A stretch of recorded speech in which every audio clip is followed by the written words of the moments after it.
শুভ সন্ধ্যা সবাইকে, হরে কৃষ্ণ, জয় শ্রীরাম। তো আমরা কুচবিহার থেকে এসেছি মাত্রই, মানে 6টা বেজেছে, বাড়িতেও ঢুকেছি।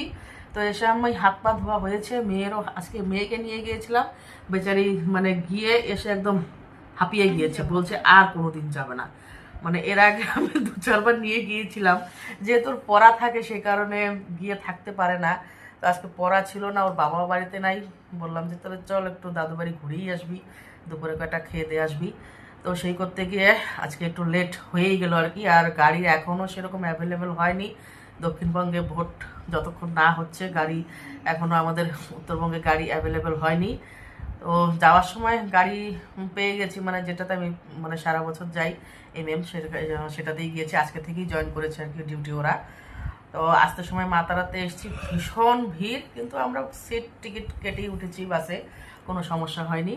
আর আমার পুত্রধন গেছে বাথরুমে, উনি 3 বার স্নান করে ডেলি আর কি, 3 বার স্নান করবে, 3 বার খাবে, তো এটাই ওনার নিয়ম। তো মেয়ে একদম হাঁপিয়ে গেছে, বিছানায় গড়াগড়ি করছে। তো ভাবছি এখন মা মেয়েকে একটু চা করে টোস্ট দিয়ে তারপরে বিস্কুট দিয়ে একটু খাবো, খেয়ে দিয়ে তারপরে জামা কাপড় ছেড়ে। চাটা কে বানাবে? চাতি বানাবি?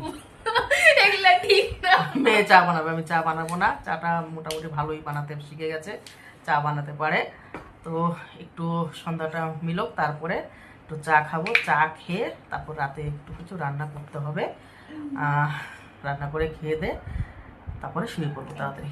তো পরে দেখা হচ্ছে, টাটা বাই বাই।